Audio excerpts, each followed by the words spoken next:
L'originalité de la fête vient de la mise en lumière du nouveau quartier de la Confluence. Une fleur géante pousse dans l'hôtel de région, tandis qu'une énorme surprise nage dans la Darse grâce au concepteur qui avait l'an dernier réalisé le passage de l'éléphant, plébiscité par le public.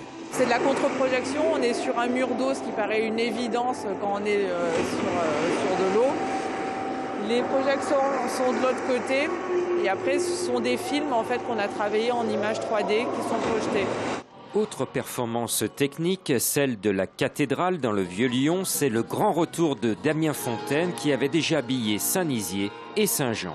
Surtout de raconter une histoire qui s'inspire de l'histoire du lieu, mais de l'histoire intérieure du lieu. Et tout le spectacle finalement consiste à sortir, à extraire des œuvres picturales, sculptures et autres, et finalement de recréer ce que j'ai appelé des chrysalides à l'échelle du bâtiment. Pour les plus petits, il ne faut pas rater les Esquimaux de la gare Saint-Paul. Ils apportent une touche de fraîcheur artistique aux lumières. Qui vont se cacher derrière les fenêtres, sortir et voilà, faire des galipettes. Ils sont assez gaffeurs, ils font des bêtises.